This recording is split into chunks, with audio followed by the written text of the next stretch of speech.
pessoal. Glória a Deus pela vida de vocês. Abra sua Bíblia. Obrigado, meu irmão. Em João, capítulo de número 21. João, capítulo de número 21. Amém, irmãos? Vamos ler 3 versículos, do 15 ao 17.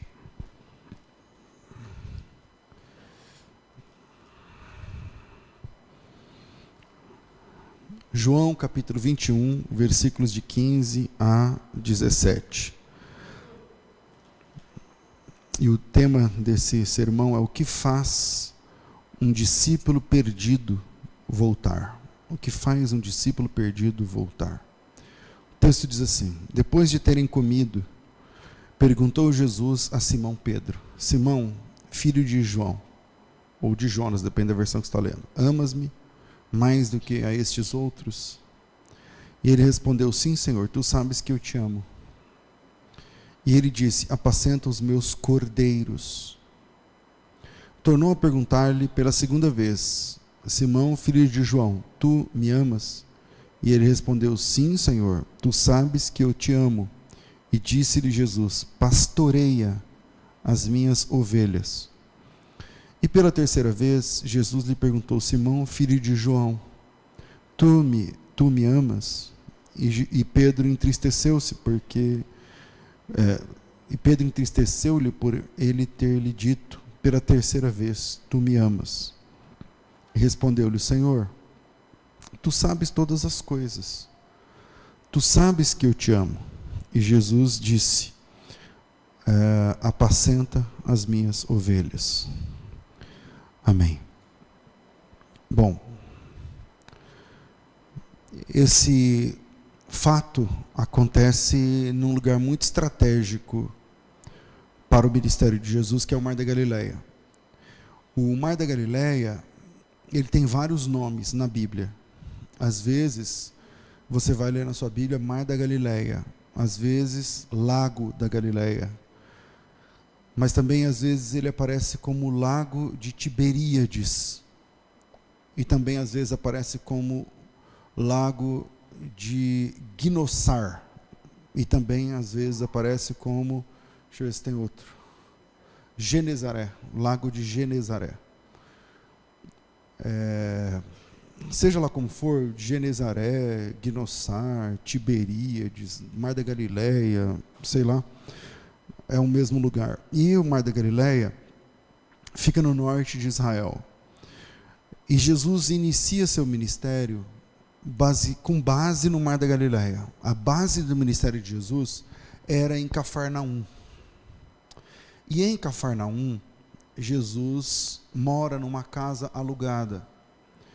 Na tradição da igreja, o José, o pai de Jesus, ele morre quando Jesus tinha 30 anos. E com a morte de José, começa o ministério de Jesus, o ministério terreno de Jesus a partir do seu batismo.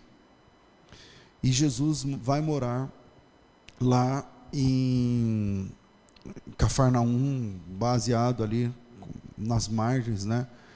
Cidade, local que é banhado pelo Mar da Galileia. Tem um texto de Mateus capítulo 4 que mostra, porque recentemente eu começo a receber, você sabe, eu tenho um programa de perguntas e respostas e tal, tudo mais, e talvez por causa disso, eu recebo centenas de perguntas bíblicas por hora, eu acho, nas minhas redes sociais, de verdade. Se eu abrir agora, deve ter mais de uma centena, e essa madrugada mesmo eu respondi, quase zerei. Mas, talvez, por causa disso, as pessoas acham o meu perfil, vou perguntar tal coisa, vou perguntar para o pastor. E começou-se tem pregadores que falam que Jesus era milionário porque ele morava numa casa na beira-mar. E morar numa casa à beira-mar, é verdade, hoje você tem que ter muita grana, dependendo da praia, para você morar. Dependendo do lugar também, porque dependendo do lugar também é muito barato um terreno na praia, mas seja como for, o pregador dizia que Jesus era um milionário, porque ele tinha uma mansão na beira da praia, que tinha quarto para 12 pessoas, não sei o que lá. Bom, a Bíblia não fala nada sobre esses quartos, mas o texto que diz que Jesus foi morar na beira da praia é para cumprir uma profecia que está em Isaías 9, mas a gente não precisa ler Isaías 9. Em Mateus capítulo 4, é o texto onde cita Isaías 9. Eu vou ler o 4:12 de Mateus. Diz assim: ouvindo Jesus que João fora preso, retirou-se para a Galiléia e, deixando Nazaré, foi morar em Cafarnaum, que é o texto, a ideia que eu estou falando, que Jesus baseou seu ministério à margem do mar da Galiléia, na cidade de Cafarnaum. Foi morar em Cafarnaum, situada à beira-mar, nos confins de Zebulon e Naftali, para que se cumprisse o que fora dito por intermédio do profeta Isaías. E aqui ele vai citar Isaías capítulo 9, eu não sei exatamente o versículo, mas é bem no começo, 9, 1, 2, por ali. Ele fala o seguinte: para que se cumprisse o que fora dito por intermédio do profeta Isaías: terra de Zebulon, terra de Naftali, isso é Isaías, caminho do mar, da além do Jordão, Galiléia dos gentios. O povo que jazia em trevas viu grande luz, e aos que viviam na região da sombra e da morte resplandeceu a luz. Ou seja, esse texto mostra que aquele lugar era, na verdade, um lugar desprezível. O caminho do mar era dos gentios, e Jesus morava em Cafarnaum. Cafarnaum é uma das 10 cidades gentílicas de Israel. Israel tinha 10 cidades que não eram judaicas. Cafarnaum era uma delas. Esse lugar, Cafarnaum, que a gente fala em português, era uma das cidades do que nós chamamos de Decápolis. Lembra que o gadareno foi pregar na Decápolis, 10 cidades? Então, nessa estrutura estava, por exemplo, a cidade de Cafarnaum. As pessoas achavam que Jesus morava lá porque ele era milionário. Não, pelo contrário, ali era uma região desprezível, diz o texto. Ninguém queria morar ali, né? A região ali é chamada de região do Vale da Sombra e Morte. E é ali que Jesus vai. Aí o texto lá de Isaías, né? Para aquele povo que habitava em trevas, resplandeceu-se uma grande luz e tudo mais. Bom, voltando aqui ao texto que nós lemos, que Jesus, no Mar da Galileia, no João capítulo 21, ele restaura nesse mesmo mar o ministério de Pedro. Agora veja que interessante. Jesus prega o sermão da montanha, que é o alicerce do seu ministério, à margem do Mar da Galileia. É o sermão das bem-aventuranças, também chamado de sermão das beatitudes, também chamado de sermão do monte, também chamado de sermão da montanha. E esse sermão da montanha, Mateus 5, 6 e 7, nesse sermão está a matéria-prima de todo o ministério de Jesus. Tudo que os discípulos ensinaram, os apóstolos depois de Jesus pregaram, as cartas, os documentos apostólicos, toda a doutrina cristã, ela sai desse sermão concentrado de Mateus 5, 6 e 7, né? E também está ligado ao Mar da Galileia. Ele prega esse sermão junto ao Mar da Galileia, está lá Mateus capítulo 5, os primeiros versículos. Que mais que tem a ver? Jesus prega o seu principal sermão no Mar da Galileia. Jesus chama os seus primeiros discípulos no Mar da Galileia. Os primeiros discípulos de Jesus são chamados dali. E aqui, nesse texto, Jesus está restaurando o ministério de Pedro junto ao Mar da Galileia. Então, os primeiros discípulos eram pescadores. Todos os demais eram nortistas também, porque o Mar da Galileia fica lá no norte, quase na divisa com a Síria, quase na divisa com o Líbano, entre Líbano e Síria, lá em cima. Os primeiros discípulos de Jesus eram formados de 2 pares de irmãos, o Pedro e o André, e o Tiago e o João. Todos eles viviam 100% da pesca. E agora, nesse texto, veja, Jesus chama os seus primeiros discípulos no Mar da Galileia, ele baseia seu ministério no Mar da Galileia. Os seus primeiros discípulos eram pescadores do Mar da Galileia. Agora, nesse texto de João 21, Jesus vai restaurar o ministério petrino no mesmo lugar onde 3 anos atrás ele havia encontrado Pedro pela primeira vez, no Mar da Galileia. E durante essa restauração, Jesus faz uma pergunta a Pedro. Ele não faz 3 perguntas, ele faz a mesma pergunta 3 vezes. E Pedro lhe oferece a mesma resposta 3 vezes. Quando eu não tinha ferramentas de estudo bíblico, eu ficava perguntando, eu acho que é porque Jesus perguntou 3 vezes, porque Pedro negou Jesus 3 vezes, aí ele faz a pergunta 3 vezes. Tá. Depois, ouvindo um pastor, eu fui pesquisar o texto original e descobri que, de verdade, quando Jesus pergunta 3 vezes, Pedro, tu me amas? O amor que Jesus pergunta a Pedro é o amor que a Bíblia coloca no texto original como ágape, o amor devido a Deus.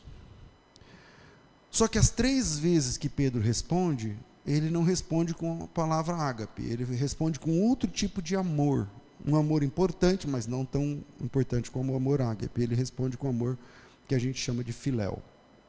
Então, Jesus está cobrando, perguntando um tipo de amor, e Pedro está respondendo outro tipo de amor. Aí eu fiquei pensando, talvez por isso, então Jesus faz a pergunta 3 vezes, né? Mas seja como for, durante essa restauração, Jesus faz a mesma pergunta a Pedro 3 vezes, ele repete a mesma pergunta 3 vezes, e Pedro lhe oferece a mesma resposta a cada uma das 3 vezes. Não é que Jesus pergunta uma, ele fala de um jeito, aí na segunda ele fala de outro. Eu estou falando do texto grego, né? Não, é a mesma coisa que está na nossa Bíblia em português, é a mesma coisa que está lá no texto original, graças a Deus por isso. Agora, veja que na última das 3 vezes, a Bíblia diz que Pedro se entristece. Veja o versículo 17. E Pedro entristeceu-se por ele lhe ter dito pela 3ª vez, tu me amas. Perguntado, né? Tu me amas? E Pedro se entristeceu. E a questão que eu estava lá no Mar da Galileia, quando eu me fiz essa pergunta essa semana, é que o que entristeceu Pedro? A pergunta é, por que Pedro se entristeceu? Ele ficou triste por causa da insistência de Jesus? O cara perguntando uma vez, tudo bem, 2ª vez, 3ª vez a mesma coisa. Por que Pedro ficou triste? Porque por causa da insistência de Jesus?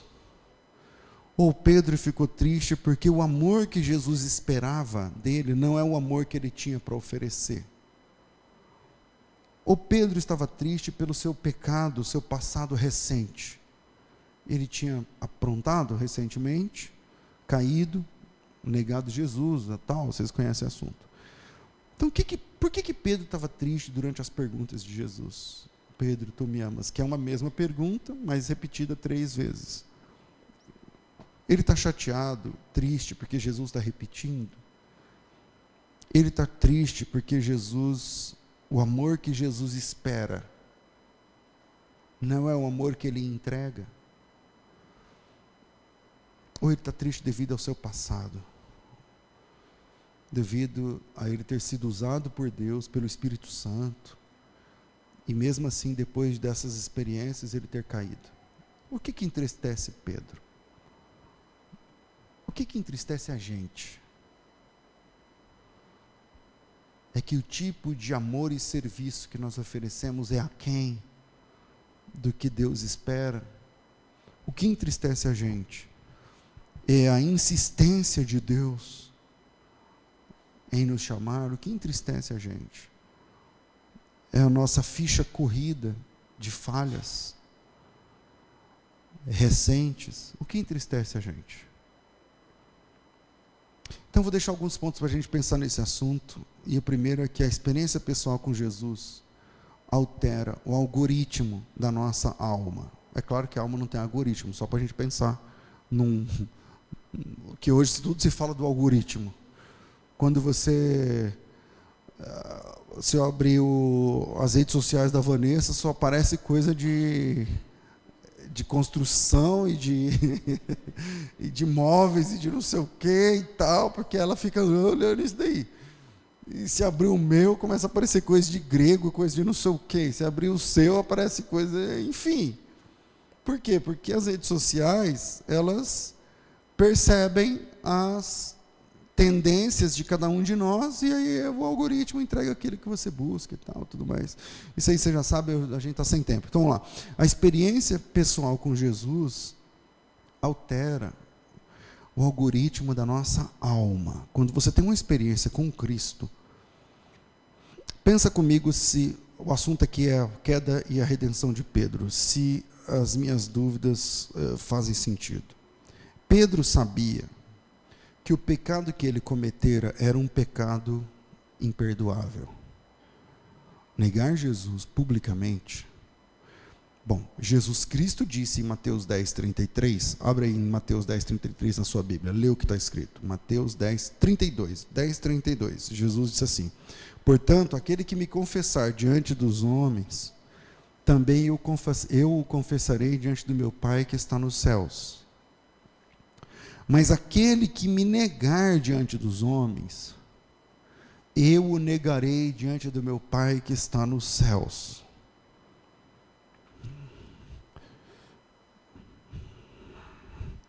Quando Jesus buscou Pedro, naquele domingo de tarde, era muito complicado diante desse texto aí. Eu já fiquei quebrando a cabeça por conta desse texto, porque lá no texto está dizendo assim: se alguém me negar diante dos homens, eu negarei diante do meu Pai.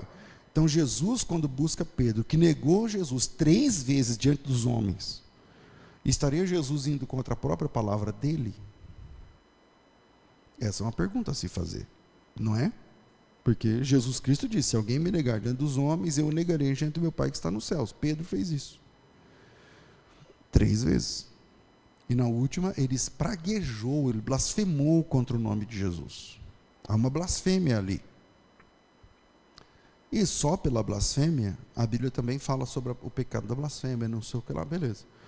Quer dizer, é uma conta que para mim não fechava até conhecer a graça de verdade. Porque uma coisa é conhecer a igreja da graça, outra coisa é conhecer pregadores da graça, outra coisa é conhecer a doutrina da graça, e outra coisa é conhecer a graça de Deus. A graça de Deus. E lendo esses 2 textos que para mim são irreconciliáveis, uma pessoa que nega Jesus diante dos homens será negado sumariamente por Jesus diante do Pai que está nos céus. E a restauração de Pedro, que fez isso, e fez isso 3 vezes, e que Jesus foi lá e perdoou Pedro. Olha, se não fosse João capítulo 21, eu acho que um monte de gente ia pregar contra a salvação de Pedro, por causa desse texto de Mateus 10. Todo mundo diz: não, Pedro voltou, mas aí é problema dele, a Bíblia não diz não sei o que e tal, porque o texto lá de Mateus 10:33 é claro. E aí eu sempre quebrei a cabeça em cima desse assunto. Afinal, o que Jesus disse lá era verdade? Bom, sim, porque Jesus está falando. Se era verdade, por que não funcionou com Pedro? Quais são as exceções? E um dia, pensando sobre isso, eu tive uma percepção que eu quero compartilhar com vocês. E a percepção é a seguinte: é verdade, aquele que nega Jesus diante dos homens, também será negado diante do Pai que está nos céus. Mas isso só vai acontecer no último dia. Porque diante do Pai que está nos céus, enquanto esse último dia não chega, você tem condições de se arrepender. E Deus pode perdoar, sim, uma pessoa arrependida, uma alma contrita e quebrantada. A Bíblia diz que Deus não despreza. Por isso que, quando vai falar de blasfêmia, o texto bíblico diz que a blasfêmia contra o Pai e contra o Filho serão perdoadas, menos a blasfêmia contra o Espírito Santo. E Pedro blasfemou contra o Filho, mas se arrependeu em tempo oportuno, em vida. Por que Pedro volta? Porque eu estou aqui desenvolvendo uma teologia em cima da queda e restauração de Pedro. Mas por que Pedro voltou? Por exemplo, será que o Pedro tinha em si esse conceito teológico que eu estou compartilhando? Talvez não. Talvez não. Então, por que Pedro, o que faz Pedro voltar? Jesus foi traído, julgado, sentenciado, morto, e Pedro negou Jesus e foi embora. Por que no domingo Pedro estava junto com os discípulos de volta, sendo que Pedro sabia que se alguém negasse como ele fez, não teria volta, não teria retorno? Por que Pedro estava junto com os demais discípulos? Por que Pedro não voltou para casa? Por que Pedro não se afastou de verdade? Porque o que Pedro fazia na companhia dos demais discípulos? E aí eu estou falando que a experiência pessoal com Jesus altera o algoritmo da nossa alma. Uma vez, aqui na Genuína de Campinas, depois de um dos cultos, você sabe, às vezes vem gente que ouve pelo rádio, pelas redes sociais, quer vir aqui conhecer, não sei o que, beleza. E aí veio um casal assim, mas eles não queriam conhecer a igreja, eles queriam ser da nossa igreja. Eu nunca falei isso para vocês, mas hoje eu quero, vai valer aqui o exemplo. Eles queriam ser da Genuína. Eu falei, bem-vindos, procura a irmã Raquel, não sei o quê. Enfim, falei o que eu falo para todo mundo que vem com esse assunto, com essa demanda. Aí ele falou, pastor, mas a gente, no caso, a gente precisa sentar com o senhor para falar a nossa história, para saber se a gente vai ser aceito ou não na igreja. Eu falei, mas é bem-vindo, meu irmão, fique em paz, tal, não sei o quê. Vocês me conhecem, minha vida é muito, né, tal, procura quem de direito aí, tal. Não, vamos falar com o senhor, tá bom. Aí sentamos um dia, marcou na agenda, sentamos um dia. E o porquê daquele gabinete era o seguinte, é porque ambos eram adúlteros, eles eram de uma igreja, e cada um era casado com seu par, ele tinha a esposa dele, ela tinha o marido dela, e eles se separaram e ficaram juntos lá num rolo, adúlteros. Eles contaram a história, falaram, isso já tem 10 anos, mas a gente não consegue ficar longe da igreja, então a gente ouve pelo rádio, não sei o que e tal.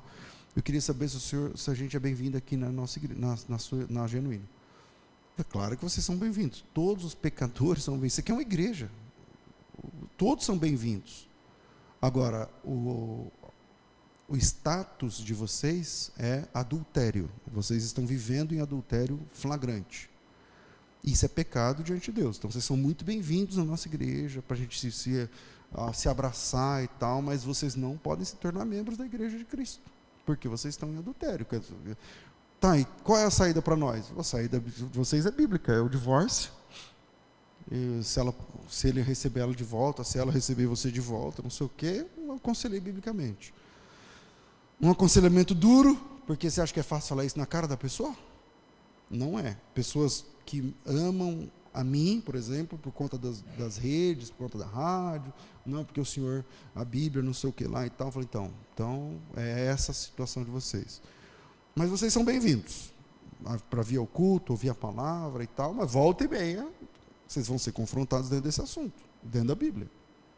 Como se tiver alguém aqui agora, sim, está sendo confrontado agora, com essa mensagem de hoje, que nem era o assunto. Eles aceitaram. Não, tá bom, a gente vem, a gente vai fazer parte, então, e tal. Mas o que o senhor aconselha? Para vocês, divórcio. Essa mulher não é sua, meu irmão. E aí foi e tal. Eles passaram talvez uns 2 anos entre nós. Depois não estão mais. Então, não sei se estão ouvindo agora. Se tiver, vai aqui o meu abraço. Mas sumiram. O que eu estou dizendo com isso é que mesmo um casal que causou escândalo num lugar, numa igreja, por que eles estão procurando uma igreja? Para pensar. Tira o assunto, não é problema nosso o adultério que eles causaram. Mas por que eles estão numa igreja de crente? Por que eles estão procurando um pastor? Por que eles estão procurando uma igreja? Eu não estou tentando salvá-los, não, na situação pecaminosa que eles vivem. Não é isso, o assunto não é esse. O que eu tinha de falar para eles, eu falei para eles olhando no olho deles. Não foi mensaginha, não foi não, olhando para eles, isso é adultério, você tem... Mas a minha pergunta aqui é outra. O que faz um casal que já foi expulso de uma igreja, procurar outra igreja, o pastor falar para eles assim, isso aí é pecado, isso aí é adultério, você tem tal, e mesmo assim eles ficam. Por quê? É porque a experiência com Jesus, a palavra de Jesus, modifica o algoritmo da nossa alma. A gente quer ouvir sobre Deus. Você pode ser o maior pecador, mas se você teve uma experiência, pelo menos uma experiência de ouvir Deus falar e aquilo tratar dentro de você, as chances são que você não conseguirá mais viver longe daquela palavra. As chances são que você não conseguirá mais viver longe daquele redil, que você não conseguirá mais viver longe daquele processo de alguém lá no céu falar e eu sentir dentro de mim. Por que é que Pedro voltou? Porque ele estava junto dos demais discípulos. Por que ele não se afastou? É porque existe uma plenitude em Cristo que nunca, jamais pode ser substituída.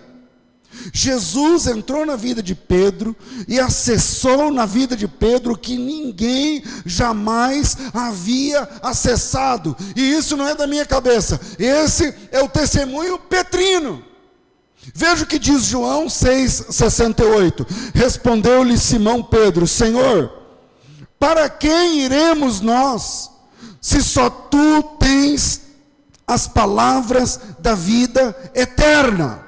O que Pedro está dizendo, em outras palavras, é: o Senhor acessou a minha alma de um jeito que nenhuma doutrina, que nenhum homem, que nenhuma religião, que nenhum amor acessou. Para quem iremos nós? Ele não fala para onde iremos nós. Para quem iremos nós? Se só tu tens palavras de vida eterna. Ou seja, a experiência com Jesus altera o algoritmo da tua alma. Você pode pecar, aprontar, cair, se afastar. Mas o que você está fazendo ouvindo essa palavra? Você veio aqui amarrado? Você veio aqui amarrada? Você entrou nesse canal porque um anjo pegou seu dedo e digitou lá genuína. Vai ouvir a palavra, pastor César, não sei o que lá. Que você está ouvindo essa mensagem? Não.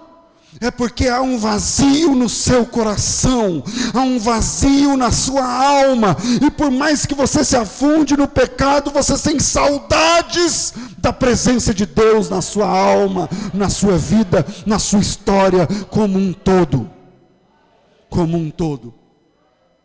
Eu não estou falando de salvação, eu estou falando que o pecador que foi acessado por Jesus uma vez, não consegue mais ficar longe daquela palavra, não consegue mais ficar longe daquele convívio. Senhor, fala mais uma vez, nem que sejam as migalhas que caem da sua mesa, já saciam a minha alma, já enchem o meu coração.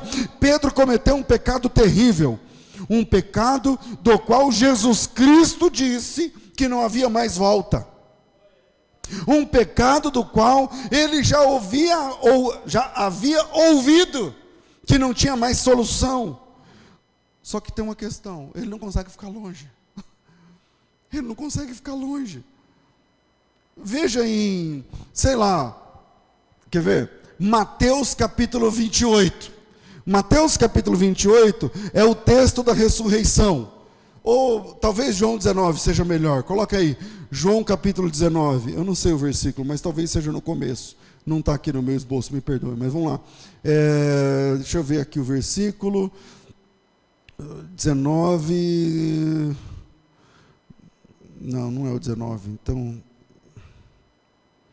é o 20. No primeiro dia da semana, Maria Madalena foi no sepulcro de madrugada e tal. E aí se você vai lendo, vamos lá. Então correu, sendo ainda escuro, viu que a pedra estava removida. Então correu e foi procurar Simão Pedro com outro discípulo a quem Jesus amava. E disse: tiraram do sepulcro o Senhor, não sabemos onde o puseram. Então saiu Pedro e outro discípulo pergunta: o que o Pedro está fazendo lá? Porque isso aqui é domingo de madrugada. Anteontem é o dia que Pedro negou Jesus 3 vezes, praguejou contra o nome de Jesus. O que ele está fazendo com os discípulos?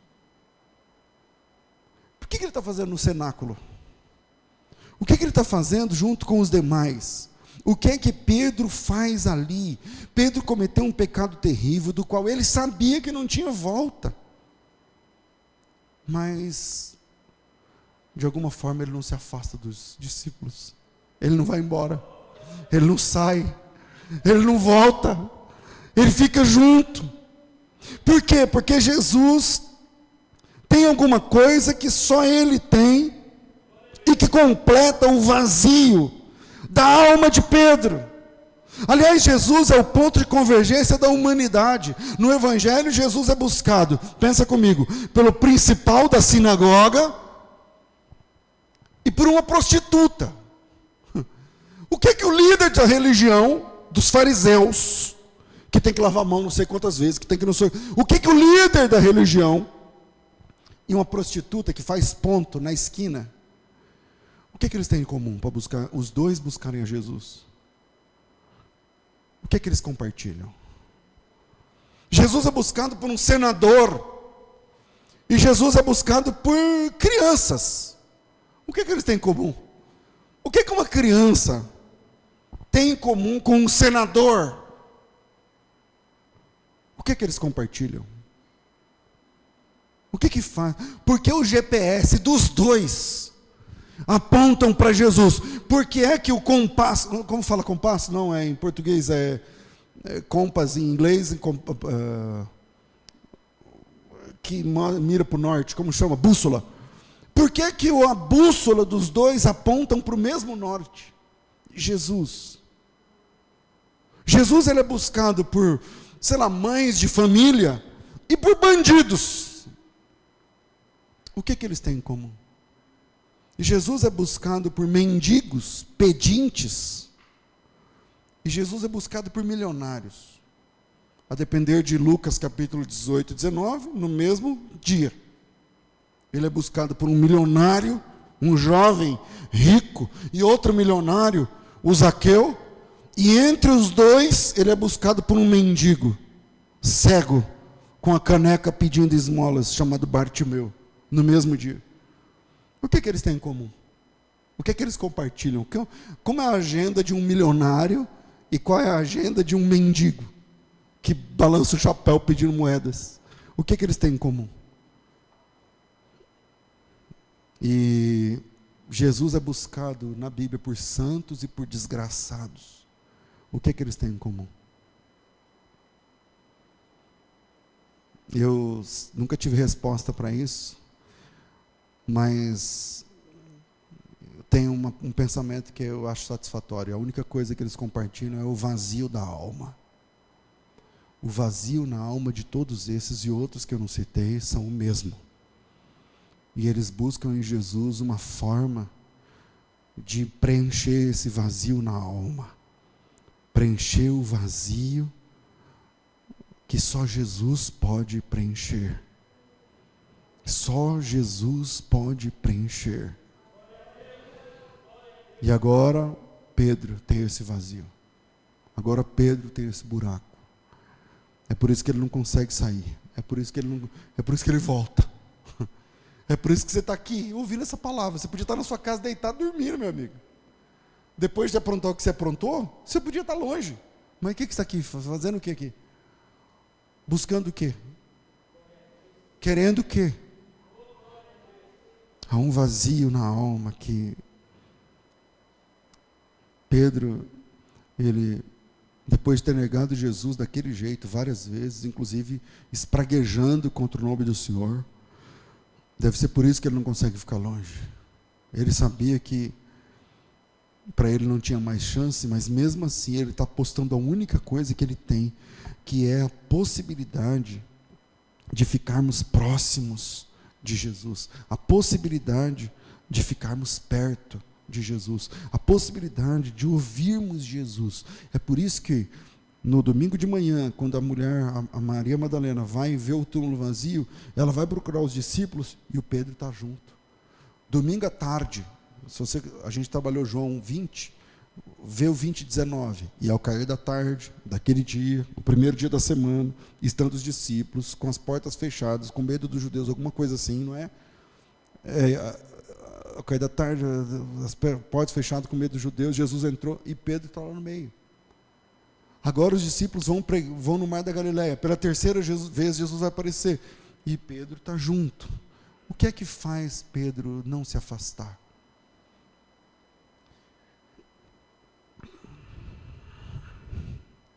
Você fica 6 meses,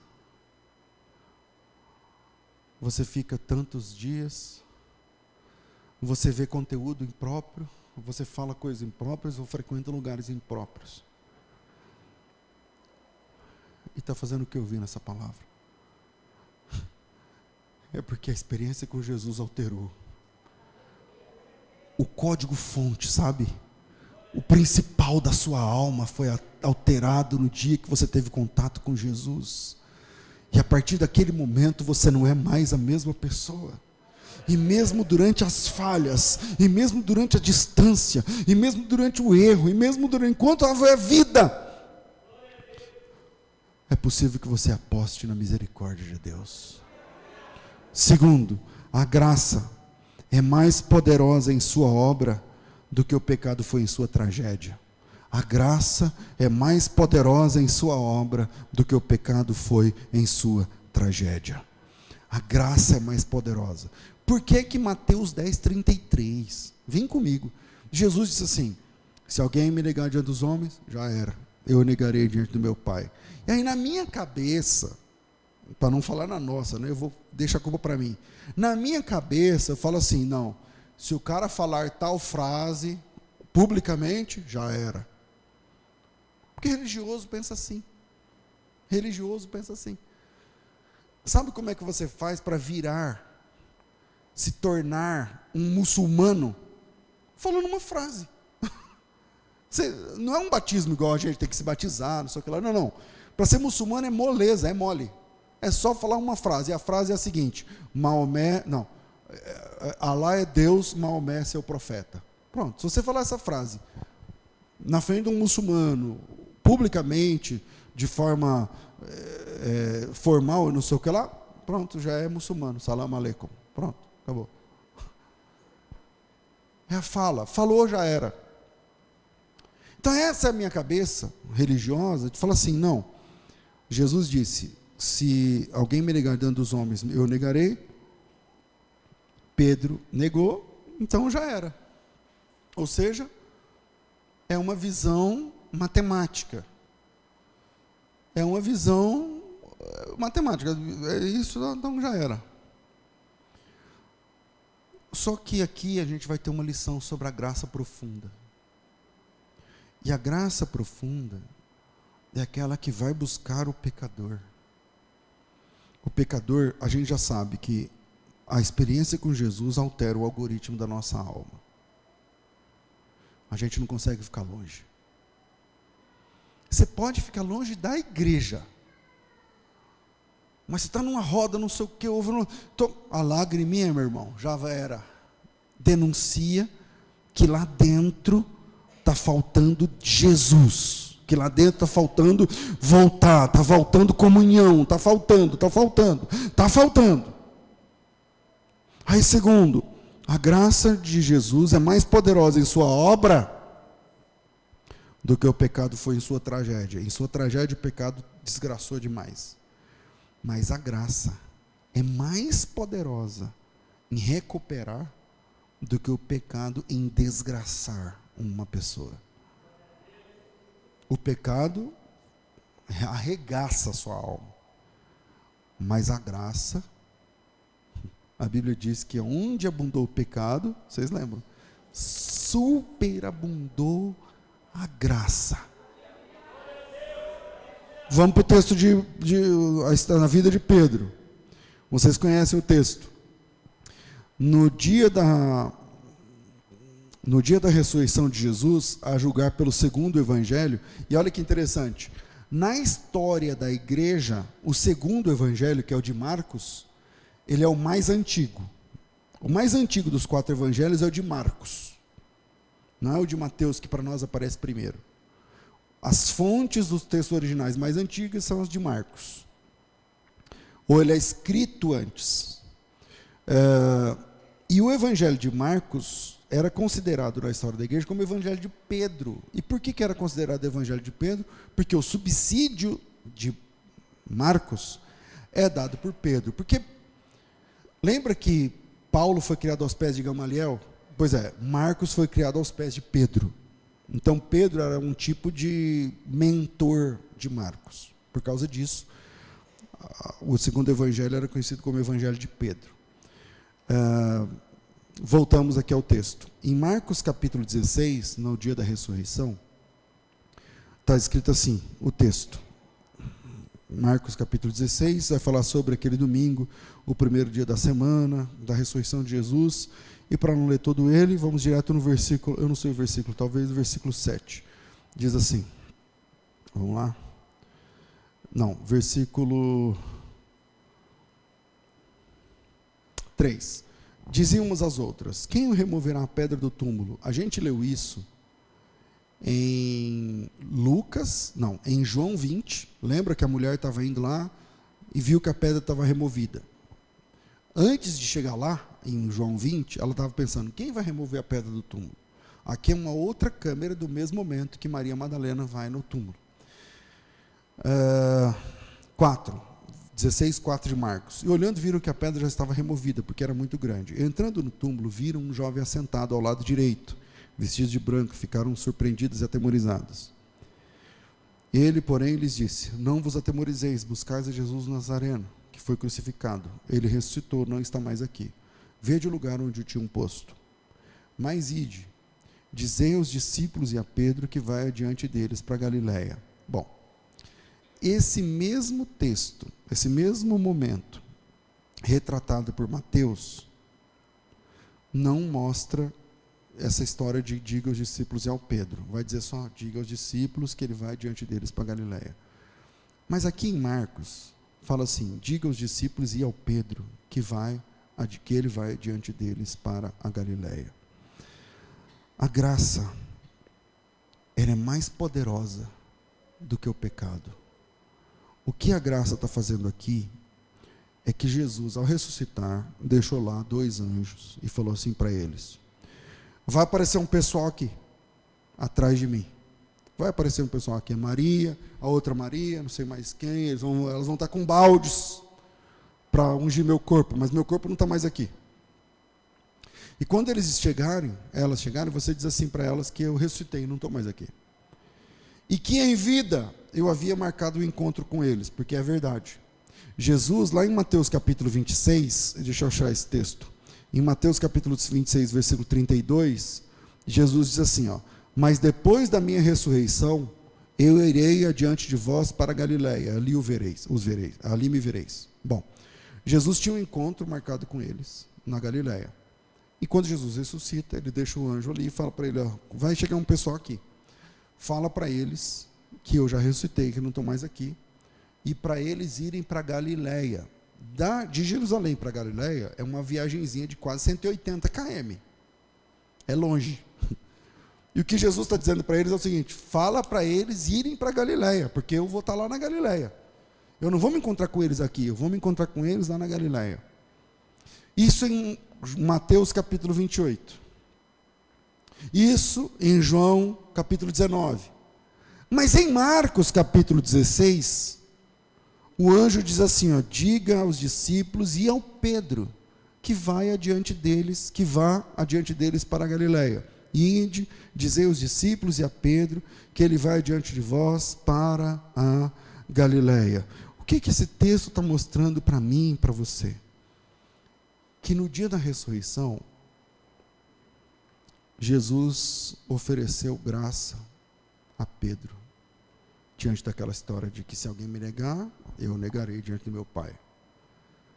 Só que Jesus deixa uma mensagem para Pedro, e só Pedro iria entender essa mensagem, porque quando você lê o texto de Marcos 16, 7, você fala assim, vai, diga aos discípulos e a Pedro que Jesus vai diante deles para Galiléia. Ora, diga aos discípulos, Pedro já é um discípulo. Diga aos discípulos, o Pedro já faz parte desse grupo. Mas por que está escrito diga aos discípulos e ao Pedro? É porque o Pedro, depois de ter feito o que ele fez, ele não seria mais considerado discípulo. E na mensagem do domingo de manhã, Jesus disse o seguinte para o anjo, vai chegar umas mulheres aqui. Elas vão carregar baldes, panos, perfumes, não sei o que lá. Diga para elas algumas informações. Diga que eu ressuscitei, não estou mais aqui. Se elas tiverem dúvida, mostra onde eu fiquei. E quando elas caírem em si, que eu ressuscitei de verdade, Eu tenho um encontro marcado. Eu marquei esse encontro antes da morte, mas não sei se vocês vão lembrar. Mas o encontro está de pé. O que eu falei antes está de pé. E eu vou encontrá-los na Galileia. E peça para que elas avisem os discípulos. Mas não se esqueça do Pedro. Diga aos discípulos e a Pedro que eu vou encontrá-los ainda na Galileia. Por isso a graça é mais poderosa em sua obra do que o pecado foi em sua tragédia. Deus é rigoroso? É. Mas Ele é mais amoroso do que rigoroso. Deus é rigoroso? É. Mas Ele é mais gracioso do que rigoroso. Porque Pedro está vivo. Enquanto tem vida, tem a possibilidade de dobrar os joelhos diante de Jesus, de pedir perdão, de se reconciliar e de recomeçar com Deus. Deus odeia o pecado? Odeia, mas Ele ama mais o pecador do que odeia o pecado.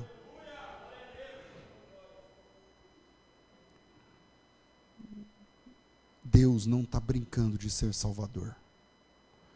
Deus não está brincando de salvar. E sabe por que eu sei disso? Porque para o plano de buscar e salvar o que se havia perdido, Ele entregou o seu Filho. Quem entrega seu único Filho, não está de brincadeira no projeto da salvação. Ele entregou o seu único Filho para salvar você.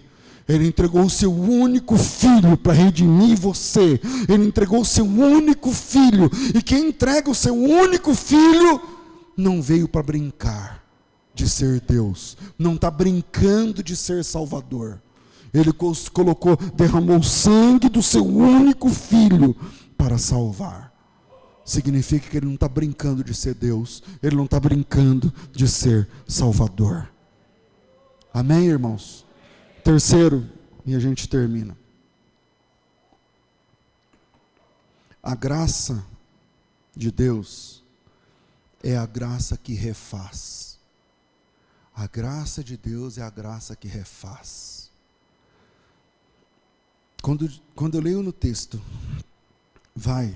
fala que eu ressuscitei, fala que o encontro que eu tive com eles, que eu tinha com eles marcado antes, está de pé. Fala que eu vou encontrá-los na Galileia. Avisa todos os discípulos, mas não se esqueça do Pedro. Acha ele. Vai na casa dele. Fala para ele que ele pode vir. Fala para ele que ele ainda é bem-vindo na reunião. Fala para ele que ele pode vir participar desse encontro. Fala para ele. E como nos livros, nas cartas do Apocalipse, o anjo da igreja ali são os pastores, e no texto da ressurreição, o anjo não é pastor, mas é um ser angelical, às vezes, Deus usa os pastores como anjo. E aqui nesse texto, Jesus usou um anjo. E talvez hoje, Jesus está usando um pastor para falar para você. Chama o Pedro. E talvez o Pedro tenha o teu nome. Talvez o Pedro seja você. E o que Deus está falando nessa graça imensa é o seguinte: eu sei o que você fez, eu vi o que você aprontou, eu sei da sua blasfêmia, eu sei do seu desvio, e eu estou aqui dizendo que não terminou. Eu tenho um encontro marcado com você ainda. Eu tenho um encontro marcado com você ainda. E terceiro, a graça de Deus é a graça que refaz. A graça que refaz. Porque nesse encontro com Jesus e Pedro, nesse encontro entre Jesus e Pedro, Pedro entra murcho nesse encontro. Lembra do texto? Vamos lá para o texto. A gente leu só 3 versículos, que é João 21, mas merecia ler todo o capítulo. Mas, vamos lá. Pedro, quando ele percebe que é o Senhor Jesus, deixa eu ler o texto, 21:1, eu vou terminando aqui.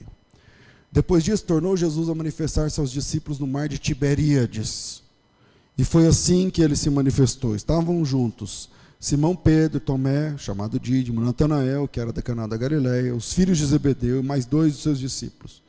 Disse-lhe Simão: vou pescar. E disseram uns aos outros. E disseram os outros: nós também vamos contigo. Saíram, entraram no barco. Naquela noite nada apanharam.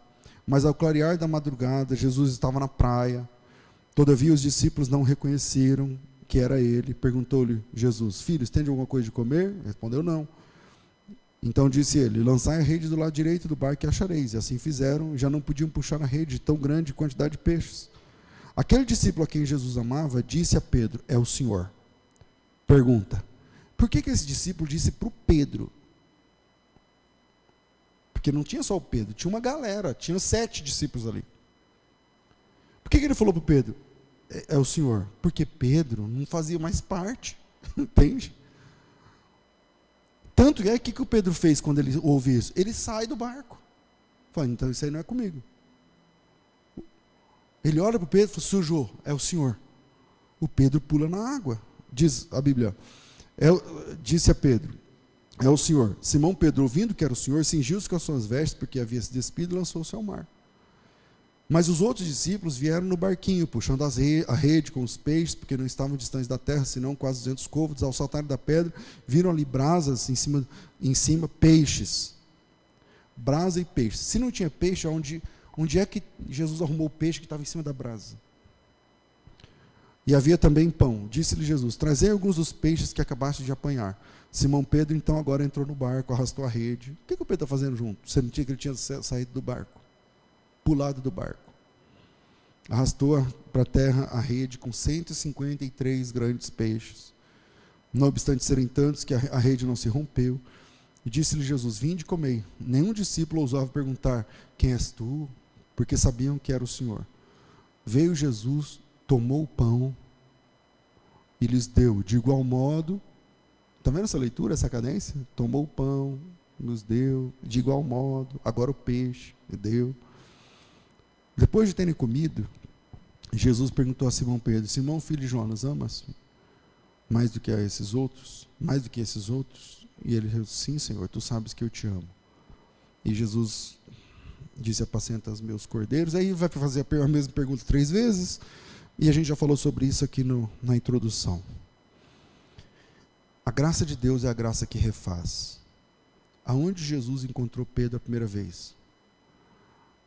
No Mar da Galileia. Fazendo o quê? Pescando. Durante quanto tempo Pedro pescou? A noite inteira. Na primeira vez, a pesca deu certo? Não. Jesus encontrou Pedro no Mar da Galileia depois de uma noite inteira de pesca que não funcionava. E como Jesus reagiu a isso? Ele mandou jogar a rede e pescar. E Pedro jogou a rede e pescou tanto peixe que encheu 2 barcos naquela ocasião. Eu estou falando em Lucas capítulo 5.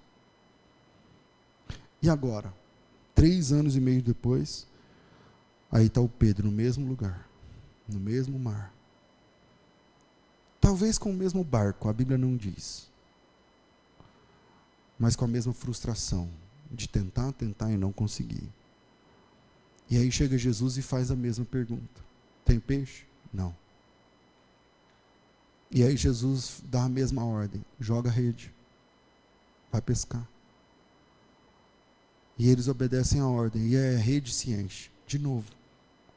E eles quase não aguentam carregar a rede, de novo. Mar da Galileia de novo. A graça de Deus é isso. A graça que refaz. O barco, o mar, a hora, porque eles pescaram a noite inteira também, é só ver os detalhes. O lugar, a rede, a frustração, os amigos em volta. Quem estava naquele dia? Pedro, Tiago, João, André. Quem estava agora? As mesmas pessoas, os amigos, o encontro, a ordem, a pesca. A graça de Deus é a graça que refaz. Coloca uma coisa no teu coração, se você pode gravar dessa mensagem, desse sermão: Deus é poderoso para refazer. Deus é poderoso para restaurar.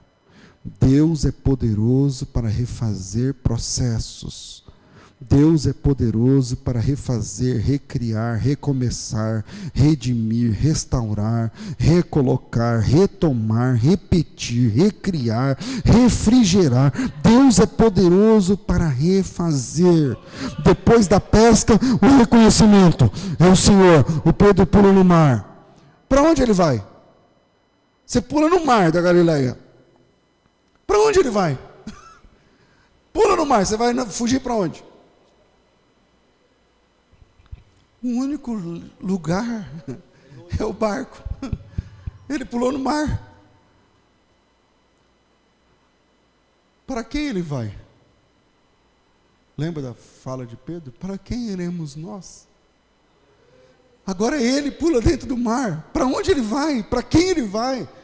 Para quem Pedro vai quando ele pula no mar? Quer a resposta? Ele volta para Jesus. Cumprindo o que ele disse lá, textos e textos atrás, do qual nós lemos hoje. Quando Jesus fala, e vocês não querem ir embora também, ele fala, Senhor, para quem iremos nós? Só tu tens palavras de vida. Mas naquela hora Pedro estava vestido, naquela hora Pedro não tinha negado, naquela hora Pedro era o grande discípulo, naquela hora Pedro é o cara, naquela hora Pedro é um dos principais. Beleza. Agora, Pedro cometeu uma blasfêmia. Agora Pedro não se considera discípulo. Agora Pedro é um intruso. Agora Pedro, o que ele está fazendo ali no meio dos discípulos? Aí ele pula no mar, quando ele descobre que é o Senhor. Quando o João fala é o Senhor, o Pedro pula na água. E para quem ele vai? Para quem ele vai? Para quem iremos nós? E sabe onde Pedro termina? Na frente de Jesus. Pedro ficou triste com Jesus, porque Jesus perguntou 3 vezes, ou Pedro estava triste com ele mesmo, porque o amor que Jesus perguntava não é o amor que ele tinha para responder. Seja como for, a graça de Deus é a graça que refaz. A graça de Deus é a graça que refaz. Eu vou terminar essa palavra convidando alguém para recomeçar. Se você precisava, não é se você achou diferente, se você achou legal, se você achou chato, eu não estou nem aí para o que você achou de mim como pregador, de verdade, não estou nem aí. A questão é, se você precisava ouvir alguma coisa que foi falada aqui hoje, alguma coisa, você viu sua foto, você falou, sou eu, esse cara sou eu, essa mulher sou eu, essa pessoa sou eu. Eu tinha que ouvir essa palavra, não uma parecida, não, isso foi para mim, foi para mim. Então eu vou convidar você a sair do seu lugar e vir aqui à frente, nós vamos orar juntos. A graça de Deus é a graça que refaz. Ah, que saudade. Tem alguém que precisava ouvir? Que Se tiver, vem em nome do Senhor. De ouvir tua voz ao entardecer. Ah, que vontade, graça que refaz. que vontade de voltar ao jardim. Se você está na internet, escreve teu nome aí e fala, estou voltando. Estou voltando, escreve você aí, estou voltando hoje. Voltaria atrás e não faria novamente o que fiz. Tem alguém que precisava ouvir essa palavra? Troquei minha cor. Tem alguém que o coração ardeu e precisa se posicionar diante de Jesus? Sai do seu lugar e vem. Tornei os meus dias. Ah, que saudade, que saudade de ouvir tua voz graça que refaz, a graça que restaura, que recria, que renova, a graça que recomeça, a graça que recoloca, a graça que retoma, que repete, que refrigera, que restaura. Da inocência. Você precisa dessa graça, então sai do seu lugar e vem aqui à frente. Voltaria atrás. Da internet, o Natan está voltando hoje, o Carlos está voltando hoje, a Lucilene está voltando hoje. Aqui à frente, pessoas ajoelhadas, recebendo Jesus de volta. Comunhão pela escuridão da noite, em trevas tornei os meus dias. Está na internet, pode se ajoelhar para a gente orar. Que vontade de andar contigo pelo jardim, na viração do dia, pegar em tuas mãos e voar pela imensidão da terra e te adorar. Ah, que vontade de dizer a ti tudo que aprendi neste jardim, jardim da inocência. Estenda suas mãos para cá. Você que está pela internet, feche seus olhos, especialmente vocês que estão retornando para Jesus. Pai, nós te louvamos em nome de Jesus. Aqui estamos diante do Senhor. O Senhor sabe a história de cada um de nós. O Senhor conhece as fraquezas de cada um de nós, as tendências de cada um de nós. O Senhor conhece a situação de cada um de nós. Mas hoje a tua graça nos atingiu. Hoje, Senhor, a tua graça nos alcançou. Hoje, sua graça nos traz de volta ao Senhor. Em nome de Jesus Cristo, Senhor, visita, Pai, seus filhos, suas filhas, ó Deus. Derrama, Senhor, a unção do teu Espírito sobre a vida dos teus servos. Em nome de Jesus, continue, Senhor, abençoando os teus filhos, ó Deus. E um recomeço realmente aconteça a partir de hoje na vida dos teus servos, Senhor. Visita, Senhor, todas as áreas. Visita, Senhor, as decisões. Visita, Senhor, o futuro, perdoando o passado. E que um novo homem, uma nova mulher se levante esse momento para a honra e glória do teu nome.